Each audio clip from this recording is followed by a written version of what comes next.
unless you're sponsored by like a deodorant company, put your right arm down. It creates lateral pull.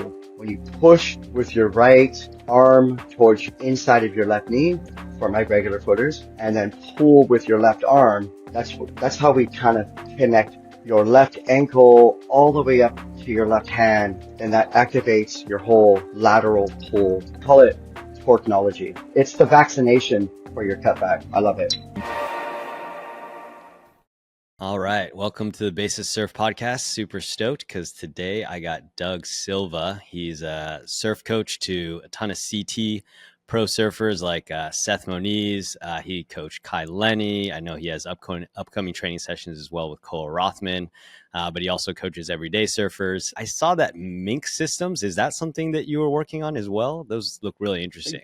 Yeah, Kai and I, we really love Formula One racing, and you know, there's a lot of obviously like technical stuff that these manufacturers come up with for taking, you know, speed and horsepower and aerodynamics and so yeah, the Mink system was something that one of my surfboard shapers and Kai, Lenny, and I developed to create a little bit lift, and it's kind of like a aqua version of the Venturi effect.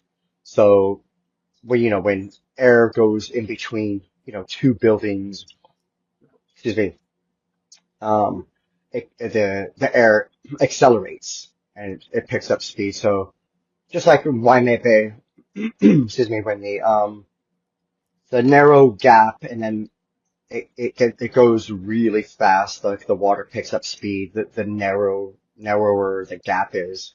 So it's kind of like the same sort of technology, the same sort of philosophies. And yeah, I mean, I love it. I can't surf without it, and I feel 10 years younger with that system. Oh, wow. So Okay. I think that would make me 46, but yeah, 10 years younger is, yeah, 40s. I think I did my best surfing in the 40s. Oh, okay. And I think yeah. maybe Kelly Slater could have done his best surfing in his 40s with just a little bit better equipment choices and a touch more motivation. Okay. Though, So yes, much to get I mean, into. Wow. there's a gamut of it. Yeah, Okay. just All right. carry on. I need to come back to that. Let's talk about Yes, Kelly as well. That would be super fascinating. Let's talk about equipment. We'll talk about the Mink yes, systems. But let's just start off because I guess this is kind of fresh, right? Like, yes. Seth was Seth? No, Seth wasn't in the. Oh my God, I fucking blew it. No, Seth wasn't in the Olympics, right? He wasn't in the Seth was Olympics. not in the Olympics. Yeah. The top two Americans were John, Yeah. and Griffin. Um, and Seth and I have done some work over the last couple of years, periodically spotty, work. I knew there were some, um, equipment decisions. I thought his boards were way too buoyant. And, that goes on to another topic as well. There's so many great shapers, in the world. And the issue with these great shapers are the the manufacturers that provide the foam. If the foam that we get in our industry can be so inconsistent, can be too dense, Hmm. can be too porous. The wood in the stringer can have too much flex or not enough flex. So the big manufacturers, like I'm going to say Channel Islands, Mayhem, the JS's, our big staple manufacturers, they run like a Mercedes AMG factory. They just have it, all hands on. So their boards come out very consistent because they have quality, really high end quality control. So sometimes, like when a board doesn't work, it can be the sander's fault that can change the Right. contour of the bottom, create flat spots, and just change the whole rocker in itself. So, to go back to Seth is, he was, he had a surfboard shaper, Way to Coral, great friend of mine. One of the best, greatest shapers in the history of ever. I still ride some of his boards. And so over the last 2, 3 years, his boards were too buoyant for him. I thought there was too much volume, too much concave, and it kind of looked like he was riding a buoy.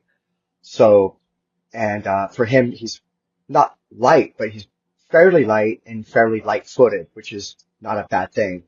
But his equipment was not perfect for him. So over the last couple of years, we've made some major equipment changes.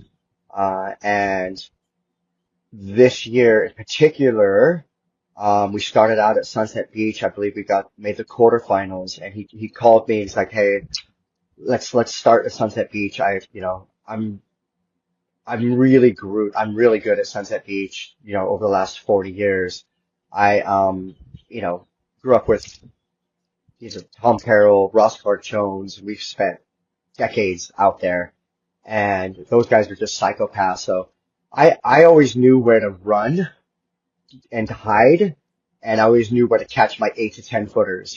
When it was like bombing 8 to 12 feet, I always kind of knew where to scoop and get my 10 footers. Because I was always a bit more nervous than all my psychopath crazy friends, big wave riders. And so I always knew the landmarks. I always knew the nuances and the characteristics and the bathymetry. So I would consider myself an absolute expert at that particular break. And this this last swell for the WCT was it was like a big north swell. And so there's a couple markers for that particular direction. And those markers really helped him get that rhythm. And so it was a great start for us. Quarterfinal, he finally had a result. And then he went to Australia and did horrible. And then, can I yes, just sure. ask you a question before we get into that? Yes, So I find that fascinating because, I know Seth is from town, but yes. he's from Hawaii. And that's so fascinating that someone that grew up in Hawaii, even needed advice on like figuring out lineups over there. I mean, obviously this speaks to like the depth of your knowledge of Sunset, where like those changes like got him or helped him get that result. But I guess it does get that nuance and that detailed, where helping him figure things out like that, it still makes a big contribution. I guess I'm I, almost just surprised by that a little bit. yeah. And, well, a lot of these top guys like Kelly and Seth and like those top professionals, they never really spend too much time at Sunset. A lot of them don't really like that wave. Everyone's just really hyper focused in the pipe area, Right. Right. which makes, sense. That's the Super Bowl of surfing there. And, so, yeah, a lot of these top guys, they don't really spend a lot of time at Sunset. And I know Kelly didn't really like that Yeah, wave or spend he much time hates it, there right? either. Yeah. I, I, I think Sunset hates him, but that's a whole nother topic. But Yeah. we all love Kelly, so we're very blessed for him. So with Seth, yeah, it was great. We had a great result there. And what's interesting also, you mentioned, reducing buoyancy in his board choice. And that seems like a really interesting decision as well for a wave like Sunset, where there's so much paddling and the current and it can Yes, be gnarly, like, but obviously you saw something in his surfing where you're like, okay, this decision and he got the result, right? yes. Well, I just thought, yeah, the buoyancy and all this leader stuff. I am really against leaders and all this hmm, leader stuff and volume. I mean, you could have a 6'6" paddle better than a 7'6" just based on the rocker and the rail design. So the leader thing is really skewed. It was more for like stand-up paddlers. And you can kind of estimate your leaders. I think I'm like 28, 29. Though I'd never go off leaders. And I had a conversation with Kelly about it as well, not to always bring up his name, but he's, our greatest surfer ever and one of my very best friends. Um, we both ride 7 gallons. 7 So gallons. yeah, we're over the liter thing. We're into gallons. We use gallons here. So Interesting. we're in America, so we use gallons. So Got it. Got it. Got it. okay, so Seth's boards, the rails were a bit boxy, Yeah. and his fundamentals were off. He would tend to hinge over, and to get for him to have that rail bite off the bottom. He was hinged, and his right arm was going too high in the air during his cutbacks, and it would cause his left rail to kind of dig in, and that would kind of dig and cause drag and make his right leg bow out. I mean, 5, 6, 7 years ago, I was out in the water and Koa Rothman was having that same issue. I was in the channel coaching, and he asked me like, "Doug, Uncle, what am I doing wrong?" I'm like, "Bro, unless you're sponsored by like a deodorant company, put your right arm down, Yeah. push with your right arm down into your left knee and pull with your left arm, and that will help you not do what you're doing." So he actually won that event, and um, you know, 5 days later he won that event with So, just the basic wow. fundamentals. And obviously, he's a legend and so good, but technique wise, he was in a conundrum that Mm, day. I gave him a tip and it changed his life, wow. truly.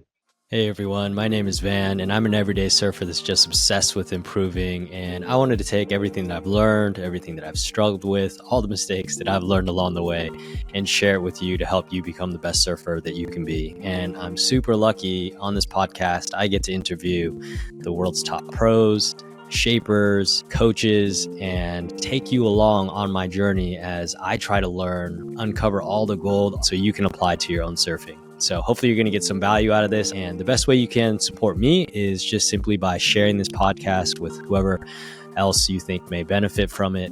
I also have been working really hard for a long time on something that I think is going to help a ton of people. I know that it was a game changer for myself as well.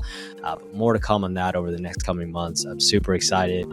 Thank you for all the support. And for those of you just joining for the first time, welcome to the Basis community. Super stoked to have you. Let's dive into that a little bit further, because I think that that's really interesting, right? So, keeping that right arm lower down is probably going to center the weight a little bit more over his right rail, right? He's a regular footer, so Yes, that way yes. you're not going to dig your left rail, your inside rail, Right, as much right. when you're coming through. And so just be like a little bit more even weight distribution when you're going through that Well, turn. it creates lateral pull. When you push with your right arm towards your left inside of your left knee for my regular footers, and then pull with your left arm. That's how we kind of connect your left ankle all the way up to your left hand, and that activates your whole lateral pull. I don't know if a lot of people or a lot of coaches really truly understand how important the lateral pull is. And to create that lateral pull, you kind of have to, I'm kind of giving everyone my secrets, but I see a lot of crazy YouTube stuff and I'm just like, oh my God. I never comment on anything. I'm just grateful for all the other coaches that do their best to provide an incomparable service and dedicate their lives to improving everyone's surfing experience. So I've never ever have anything bad to say about anybody who's coaching and training. We're all just here to like make everyone have a better experience in the water. So just Yeah. to be clear on that mark. So moving forward, I really want to activate your lateral body. So to do this, you have to open up your left foot more 45 degrees. A lot of Mm, people have their foot 90 degrees. yeah. You open up this left foot and then all of a sudden you're like, oh, wow, I have mobility.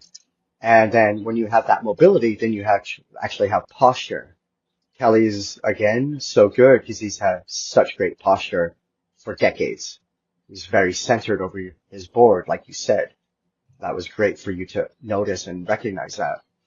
So as soon as we start hinging and our left foot is closed, you know, we've stopped with mobility. Huh. That's really interesting. Because what you're saying also is like you do see lots of like Philippe, for example, he has that right arm super high up when he's doing his carves, When he which is starts interesting. off, it does start a bit high. It's not great to watch, but it does start high, but it does come down low eventually. It does drop down towards his left thigh and he pulls with his left arm. It does Yeah. start a bit high for me visually, aesthetically, Right. um, but we are grateful for everyone to have their own unique style. And this is very important as well when I coach and train, is to share the basic core fundamentals, which I'm the very best at. I have really perfect, beautiful form. So I can share this old school, classic, beautiful form with, and integrate it in with everyone's personal expression. So what I do make clear for my students is that, I want to make sure that they have their own individual style, that the ocean is it's a canvas for them to paint, for them to have expressions and impressions.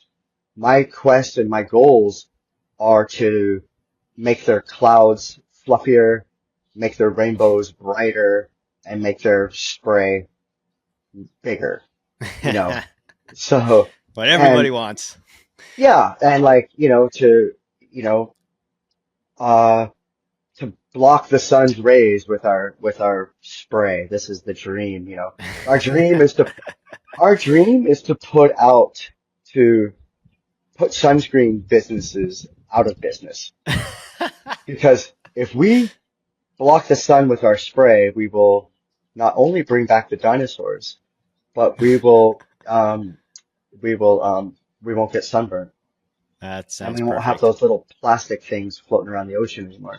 We just live in But, the tube as well, right? Like that sounds great. Sign yeah, me up, yeah, baby. Sign me up. the tube. Gosh, the tube. Yes, we love the tube. And the tube is, yes, that's another great escape. Well, okay, So, so there's another thing. So there's another thing that you said that was interesting. You mentioned how he was hinging too much at the hips. Um, yes. so your recommendation, I'm assuming, there for when you're going into your bottom turn is just really like compressing to the board as opposed to like hinging at the Yes, hips. Um, yes, yes, and are you, because what's interesting too is there's several surfers that do this. Like there's that Japanese surfer who I love. He has the craziest lowest bottom turns. yes. Hiroto. Man, the name is evading me right Hiroto, now. yes. Yeah, So Hiroto. sometimes when we do hinge, we set up it's kind of sets up like a more vertical turn. Yeah.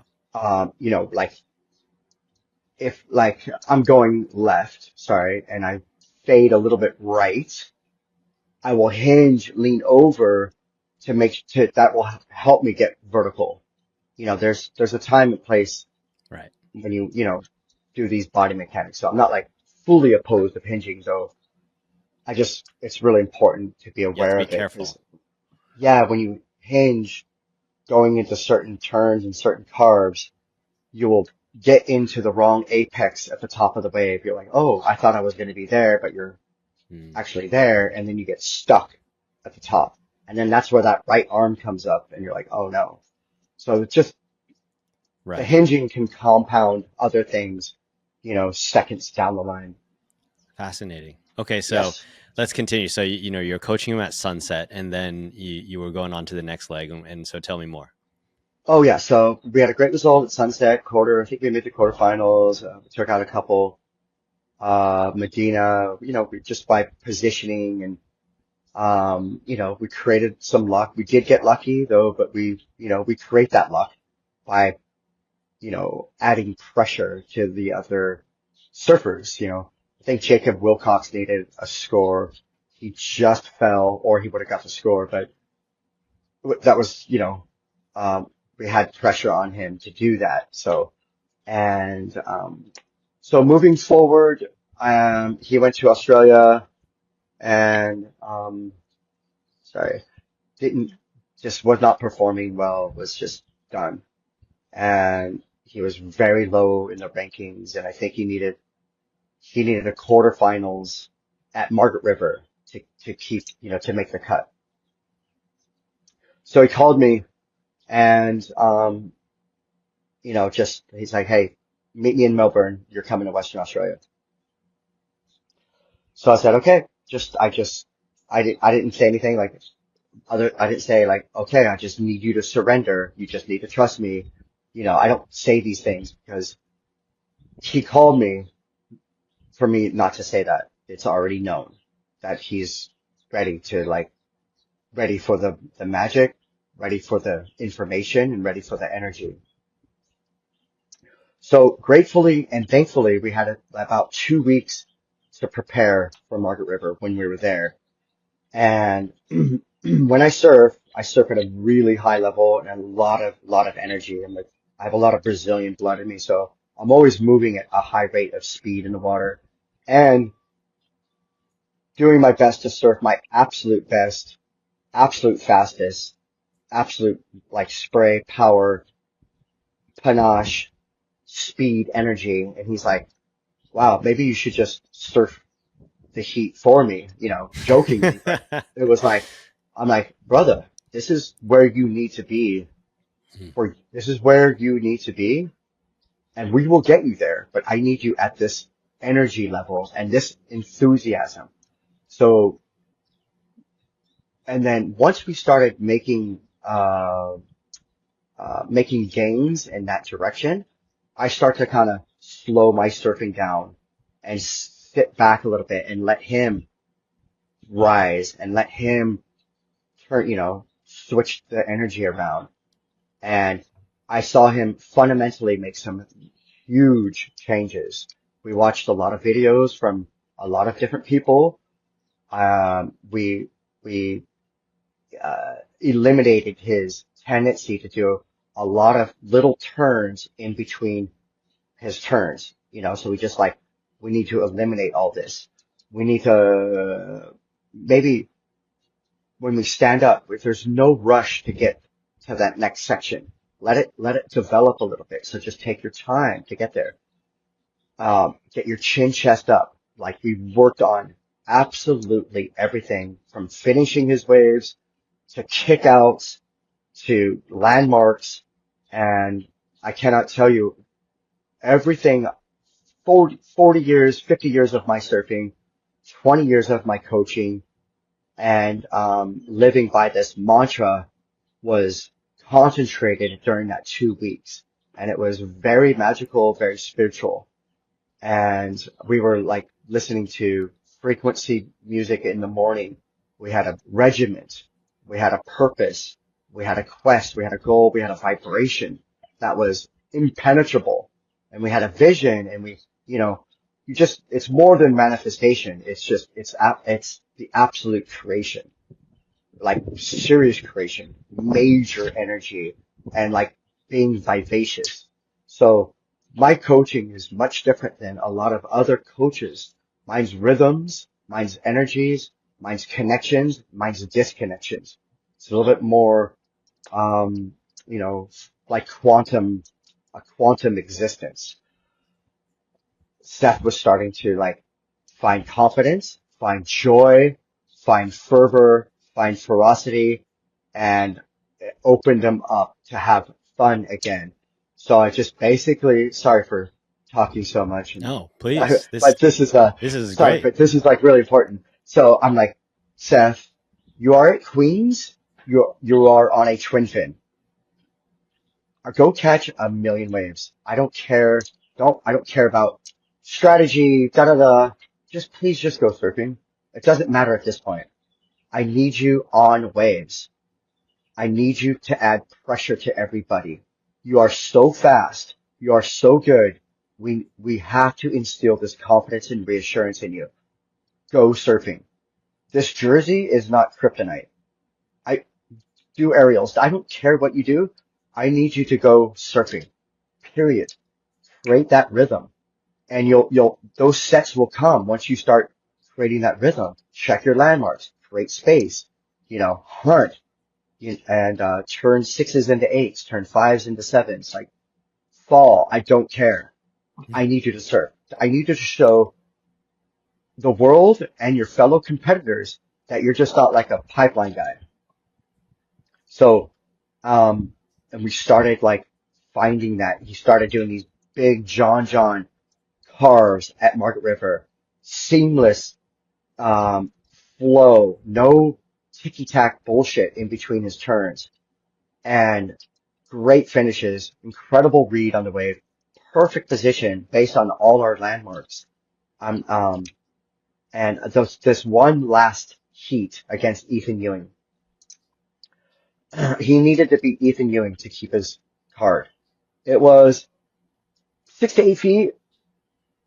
It looked 10 feet. And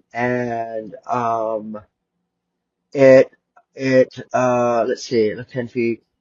We paddled out in the dark. Uh, Seth and Ethan had the first heat in the morning. Ethan took out like a 6'4" or 6'6". Seth paddled out a 6'0", and I had a 6'2". I had backup board for Seth. I usually always surf with him in the morning, just so I like to feel the water. I like to feel the direction of the swell. I can get a really great feel when I'm in the water every time. So I paddled out with him, and um, I'm like, oh gosh, it's like, yeah, it's not 8 to 10. It's like kind of 6 feet and soft. And so I don't think you need like your extra step up. I think your 6.0 is perfect.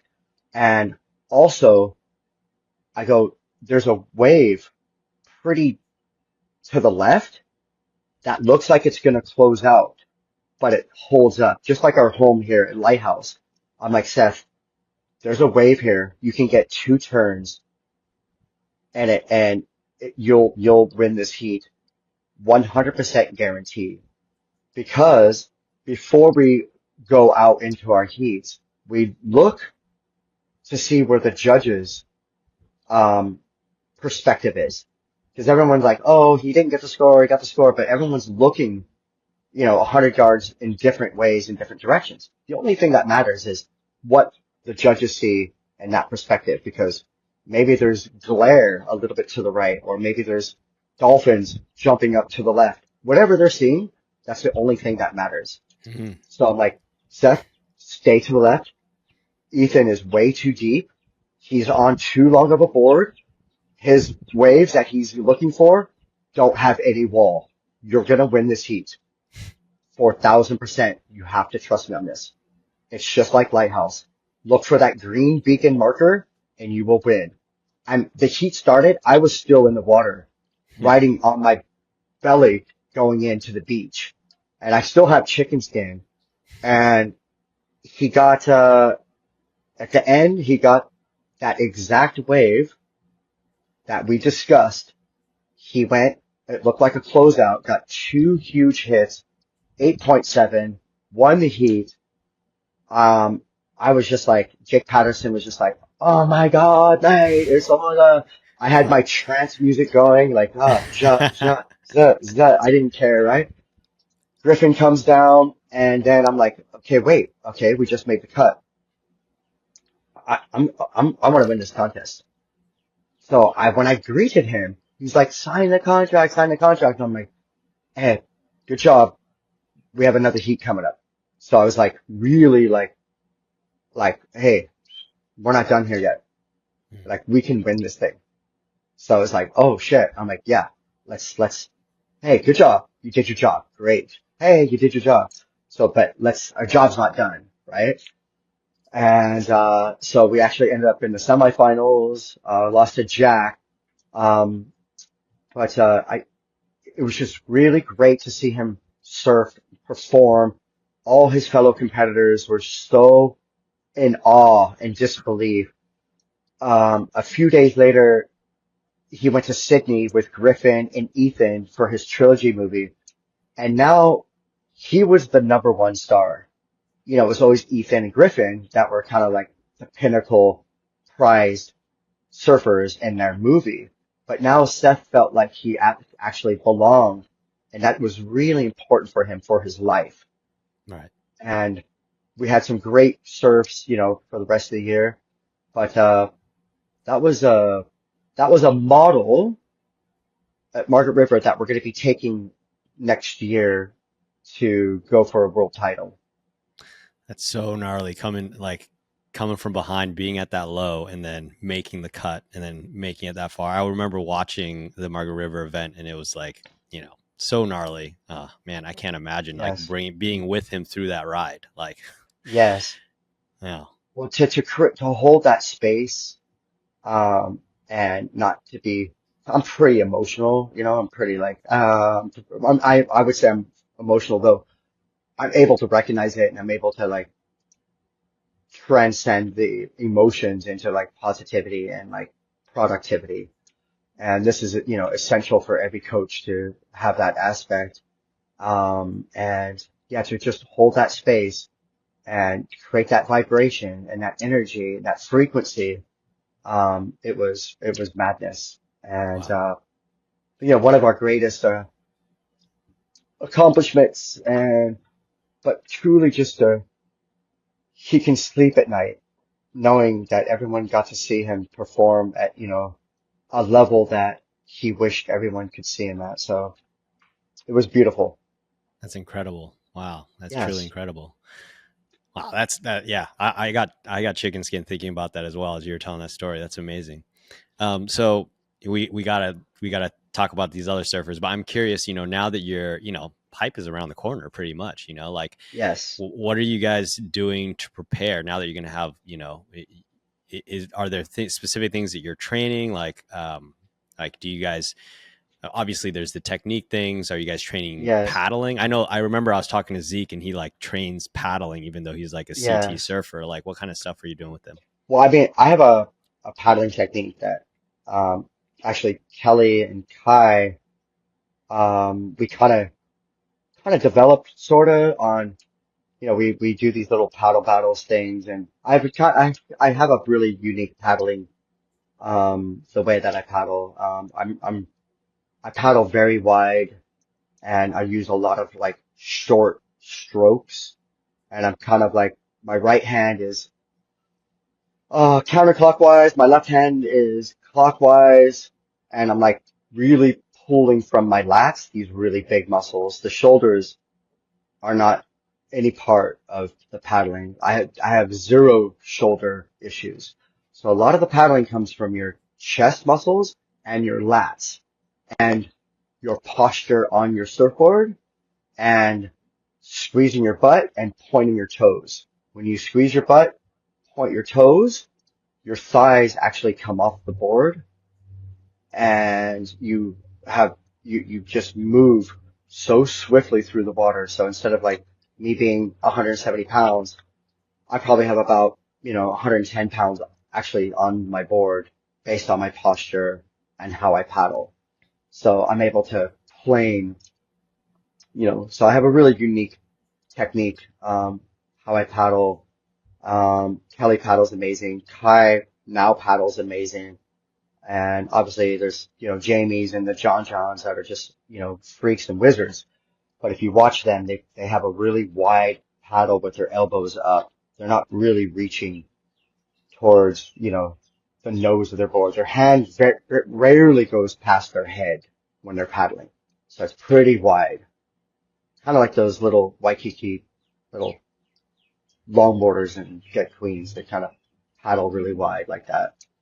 That's But, interesting. yeah. Why do you, what's your opinion on going wide? I mean, I know that you ride fairly narrow boards too. So I remember Yeah. seeing your boards are like 17.7/8 or Well, something like that, and yeah, you're paddling way out or, I have a 6'6" that's 17.7/8. My normal board is about 5'11", 18 3/4. Um, and, my guns are like 19, but I like narrower boards. They're just faster. They feel a little bit more old school for me. I have a little bit more rail, when I ride a little narrow board. So I kind of get going pretty fast. I need a little bit more rail to kind of so I don't slide out. So I use that rail as like my fin. And having a little bit narrow board helps me with that. Um, but the paddling thing, it's just, at 50 years of paddling, I don't have any shoulder issues. And I just a little bit wider. When we go a little bit wider, we activate all your bigger muscles. And that's where the power comes from. And that's where the endurance comes from. I mean, we're never tired. I actually, we prefer current. We love current. Um, I love current. It's like you get a free, totally ripped workout and you can out, just out paddle anybody. And it's just like an opportunity just to create space. You're like, great, I'm in a rip. I love this. So Time for you to get your waves. Interesting. yeah, I'm like, perfect. Everyone's gonna just get, and I'm like, perfect. I love a current. It's Huh. the dream.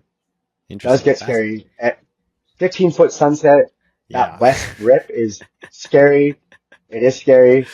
Yeah. I don't really teach humility. I just teach respect and kindness. But I, yeah, I've been scared, yeah, a lot in current, um, Right. a couple times specifically. So Because yeah, doesn't I do that love I think that current at sunset like rips you back into the impact zone, right? It's one on of a, those on a things. So you're 12, 10 to 15 foot west. Oh God, yeah, it's sucking you in. It is so scary. I just, gosh, you have to be mentally, emotionally, physically ready. right. You know, I'm like skirting over to get some 10 footers and trying to Yeah. dodge the 12 and 15 footers. It's just Right. horrifying. Yeah. So So kudos to all my psychopath friends. so you do lots of paddle technique stuff. I mean, does he do any Yeah, paddle yes. training? Does he do any paddle Mm, training? mm. He probably surfs I mean, enough where he doesn't well, need to, huh? I mean, there's certain like bench pressing. There's certain lats. There's isolated machines that we use that help me to become a very strong, proficient paddler. So there's certain a bench press apparatus that I use that tenfolds my strength for paddling. Like when Interesting. I'm paddling Interesting. into an 8 foot wave, I have that little extra strength and that little bit of confidence because I'm not like a big wave surfer. I do get really nervous. But like when I train hard and I have that strength, it really helps me, you know, go for it, Right. for Right. the Right. lack of better words. And this goes for like a lot of some of my students and some people that aren't like these crazy like chargers and they have to develop strength and rhythms and bigger surf to build up their confidence as well. Right. So, I mean, what you would you say that paddle training is important as an everyday surfer? I would say yes. I would say the proper paddle trainer Yeah. apparatus is very important. Yes, Yeah. Right. absolutely. Got it. So let's move on to some of these other surfers that you're Yes. coaching. You talked about when we were doing the pre-call, you were talking about Koa. Like Oh, what kind of right. stuff are you doing with him? Yeah, we had like he kind of kidnapped me for an event last year at Haleiwa. I think it was for his vlog or something. Oh, perfect. We'll just get this guy in here and we'll do an episode. Yeah. So I think it was more like for shits and giggles, but yeah, and comments and stuff like that. Comments were not bad. I was surprisingly happy. You know, usually not. I don't really. There's a few. You know, they're not even haters. I don't even know what they are, but yeah, they're all out there. Yeah. But for the most part, man, it was like 99% really positive. I was like, oh wow, this is okay. That's nice. Um, so Koa has hit a plateau in his surfing. He's got God, this guy charges like crazy, insane waves. And he's gnarly. Guy is so gnarly. And funny, though, what's great about his platform right now is like he's very relatable to, obviously he's a professional surfer, truly one of the best in the world. But a lot of like, you know, very good surfers can relate to him. A lot of very good surfers can't relate to like Ethan Ewing. or Mick Right. Fannings and Joel Parkinsons and the Seth Monizes and the Kelly Slaters. And John. These are wizard lord gods of, Right. there are lord gods. So there's, other surfers that, are on the internet that, a lot of us can relate to and, don't feel so intimidated by watching like, oh, they're coming. Oh God, I really sucked that one. And, everyone can kind of understand that. But I really think Koa has hit a plateau in surfing. He's just like, Doug, I want to get better. Like, help me. So we might do a thing this week and I'm going to, from the ground up, teach him how to surf. And it sounds insane, but like, it's like, you're going to teach me how to surf? Like, I'm going to teach you how to surf. And it's going to start on the beach. And so it's Huh. going to be like crazy for, Jack, his filmer. And it should be a very, very interesting, informative, um, episode for sure. Oh, and it's all going to be on the vlog. It's gonna be, this is learning. If this is living, and it's gonna be, this is learning. So Wow. it's gonna be, Interesting. yeah, it's gonna be pretty, epic to get the reviews and see that thing come out. But it's Oh gonna man. be insane. And he's gonna surf better than he ever has, 4,000% guaranteed. Wow. Fascinating. I can't wait to see Yes. that. Maybe we'll have to like do an interview with you after that comes out Yeah. and Oh, discuss it as absolutely. well. 100%. We will have footage of befores and afters. Wow, that sounds sick. Okay, so that's coming up, and then That is. what about the coaching you did with Kai? Because what's interesting about Kai, he's obviously known for being a big wave surfer, but he also rips in small waves. And I remember he was like he was thinking about competing on the CT and whatnot. I don't know where in that evolution you were coaching him, but yeah, tell us like what you were doing with Kai. Yes. Right. Just to reflect, one last thing with Koa is something that we discussed earlier. His front foot is Mm-hmm. closed. Mm-hmm. So one of the things I'm going to assist him with is to open up his right foot. He has no lateral torque. So his Right. front foot is 90 degrees. And so you need to open it up. So if you could imagine trying to sprint with your foot at 90 degrees and you try to like run 100 meters with your foot sideways, you're gonna go really slow. So if you open it up, you have a chance to like actually get to where you want to go. So that's one Right. of the things that we're going to be working on. So back to your question. Thank you so Or much for that. actually, I have a Yes, question on that actually, yes. because I was, this, you were talking about the horizontal torque, right? Um, Lateral. Yes. sorry, yeah, lateral Yeah. lateral torque, lateral torque. So I'm curious, because like I think it's something that like if you're doing a wrap or you're doing a roundhouse all the way back into the pocket, like is that the key to like get that wrap all the way back, or like how do you think about it? Yes. It is, Yes. yes, that's the answer. It, it is 4,000. Yes. Right. Yeah. Yeah. Yeah. You can watch my Instagram and you'll see the torque. I call it torquenology. Torquenology. You got even got a Yeah. term for it. We It's do a have it's a science. it is a science. It's quantum. Huh. Got it. It's Quantum quantum. science. Torqueology. It's the vaccination for your cutback. I love it. I love it. And so I'm assuming a lot of it then, would have I, to do with I, like, yeah, I see a lot of bad cutbacks, and that to me yeah, is a pandemic in itself. right. And Sorry. and and I would assume then a lot of it is going to be about like the timing of when you do that rotation and like saving it for that last little whip back into the pocket, or are you kind of like, Yeah, or it depends on the wave, obviously, but yeah. I mean, like if the wave's bending out to sea, or if it's bending at you, so there's like a certain apex that you yeah, would, the canvas apex. So you want to hit that canvas. John is an apex wizard. I mean, obviously in much bigger surf, but he hits that apex at like, really good. And, these guys like the Joel Parkinson hits that apex really good. Andy, was an apex. These are apex predators and apex whisperers.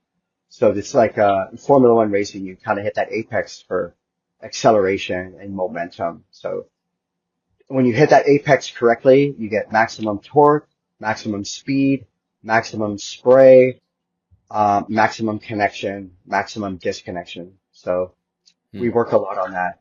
And with Kai, we work a lot with that apex surfing. So to get back to your question with Kai and small surf, some of the greatest big wave surfers in my generation, like Shane Dorian and Ian Walsh, these guys can like destroy anybody in 1 foot waves at the same time.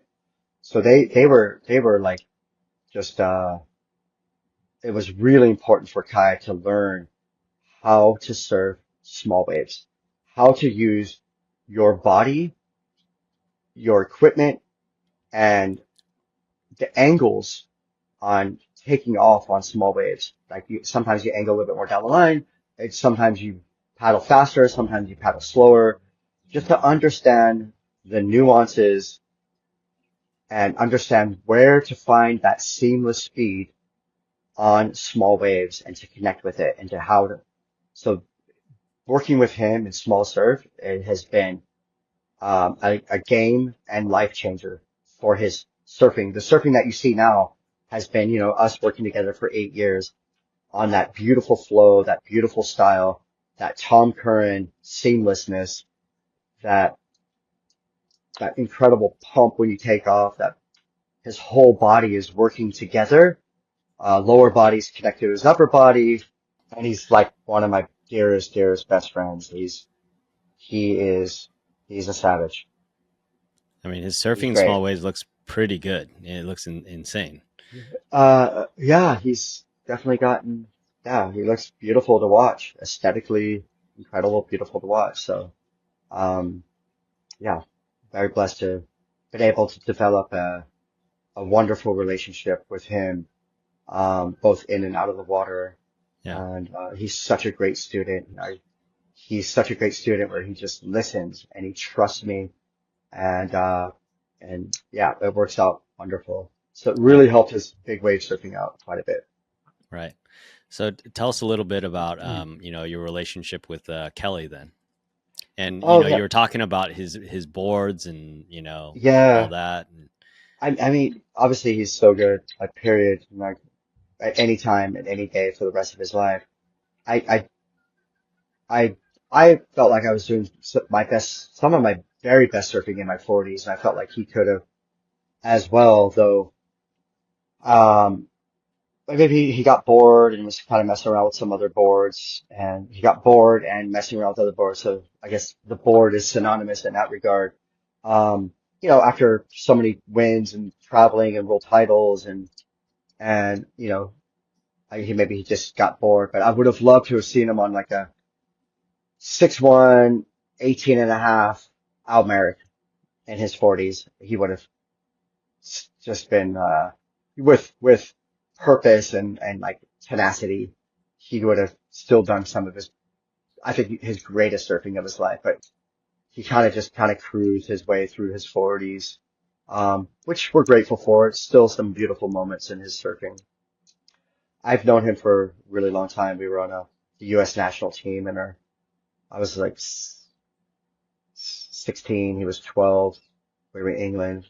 We traveled quite a bit together, and I worked a lot with him, as a friend, and we would show up to events with like 20 boards, and everyone has been there for like a week practicing. He shows up like the day before with 20 boards, and I am like such the opposite of that. I need like 3 boards that I've been surfing for a month, and to put away. So these yeah. guys are freaks. So him and I were like the same size, same height, same philosophies of surfing, same wingspan. Our bodies were very like super similar.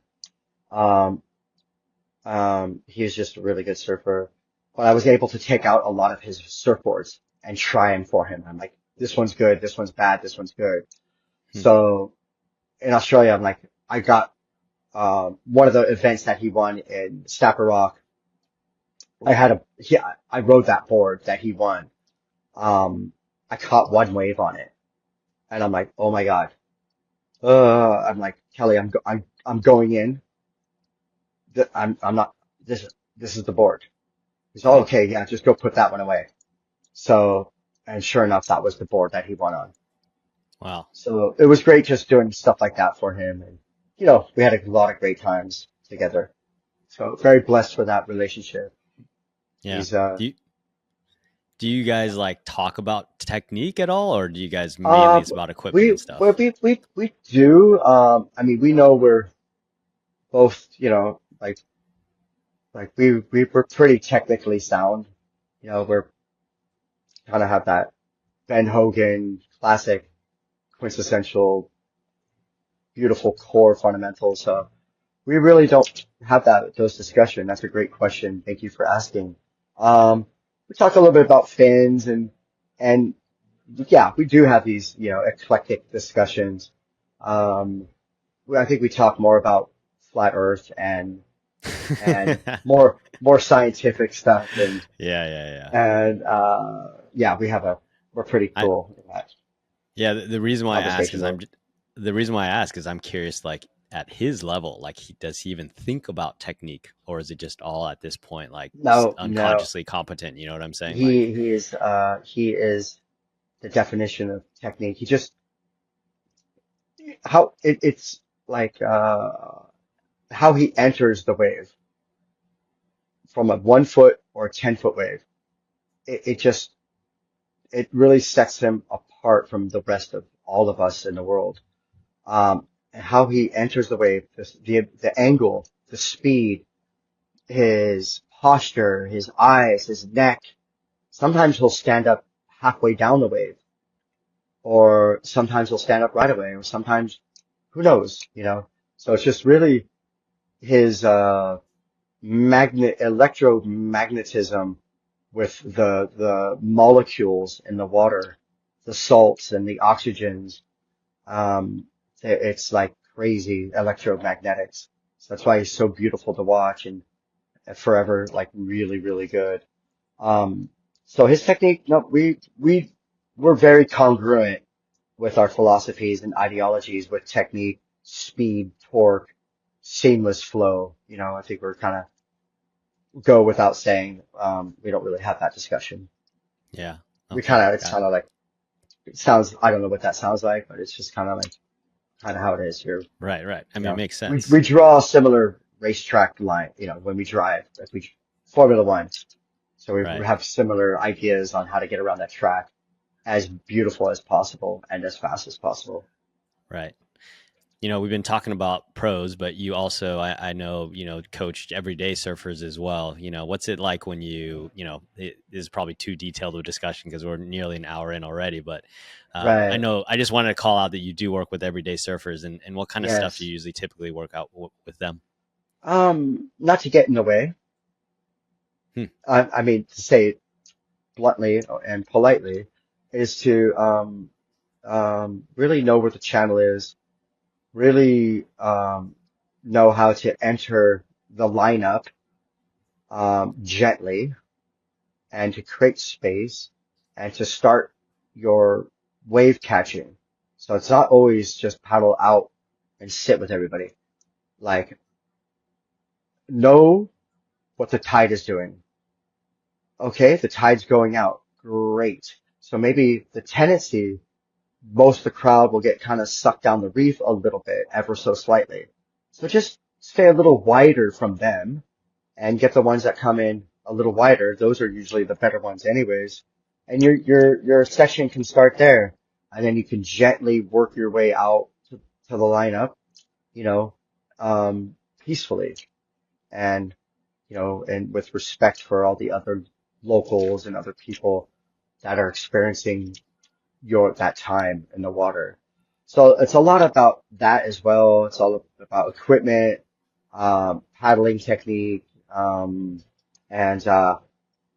getting down the line and rotating your head. So there's a lot of like still uh, topics of discussion that I work with the pros, but maybe just on a like a not on a, such a detailed, intense level, not as uh, intricate, Right. though, but mainly just to connect with the ocean, use the channel, like don't just go sit out with everybody. Don't paddle for everybody's waves. Just really know your place in the water, know your landmarks, um, and you'll have a much better experience. And the next time you go out without me, you'll be a little bit more, accepted in the sense like that. So I just really want to, I do take people out, and I'm really sensitive to everyone else's experience in the water, and make sure that we catch our own waves and just bring a lot of like positivity and joy in the water.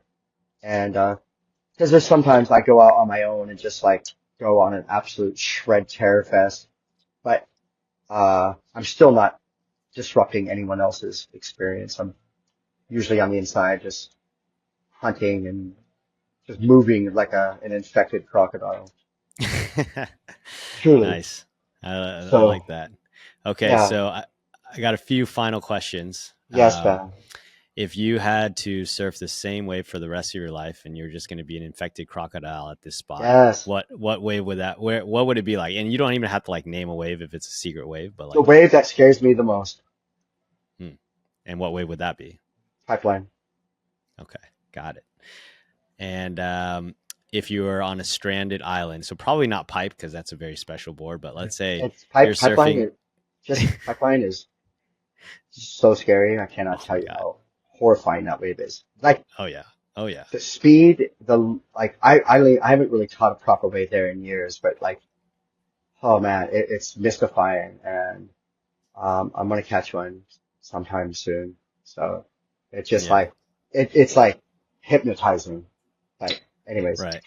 No, so well, it's interesting. I was at the beach when Seth and Kelly were competing at pipe at the finals, yes. and that was like the craziest heat. Like, what were you thinking when you're sitting there watching that? I mean, you were probably I friends with both was of them, like, yeah. Well, 'cause that's another. There's a backstory to that.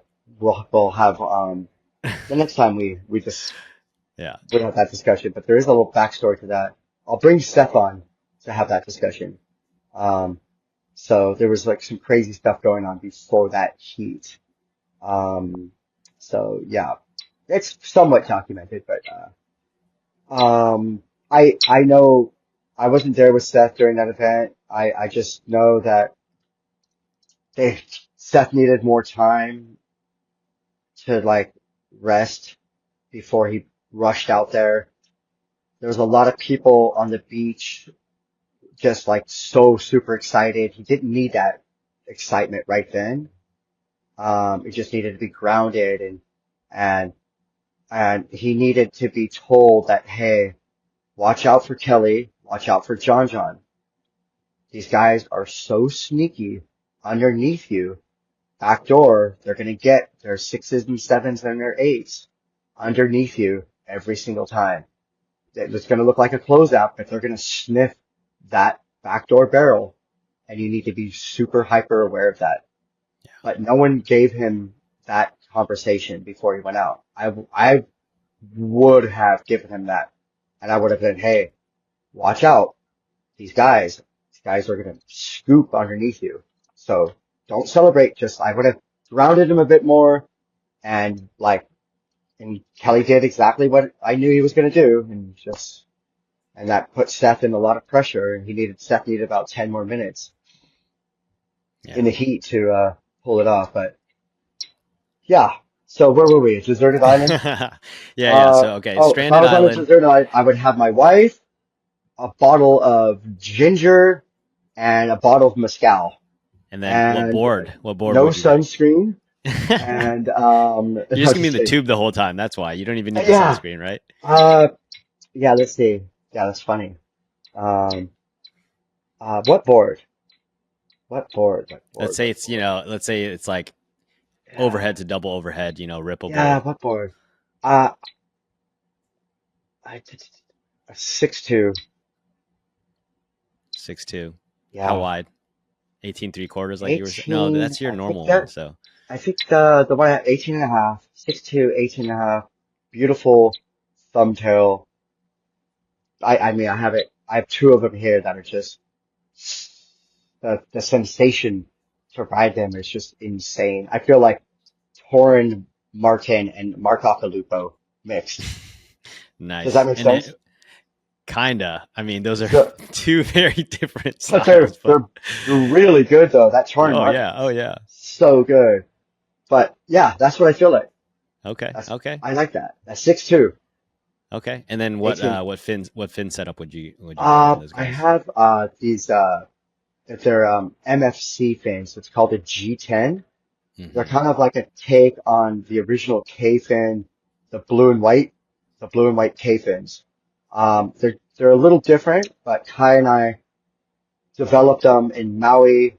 Our friend Pio, who runs Maui Fin Company, Maui Fin, MFC, yeah, makes a G10 material for us, so they're really stiff.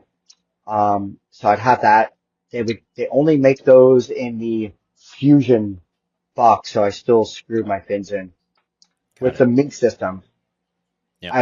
I have one in, I just got back with Seth from Bali for about a month, and my favorite board was riding that 6'2" on like 6 foot waves. It was just like, God, it felt so slicey and Hmm. just, that sensation. Surfing is about sensation. Yeah.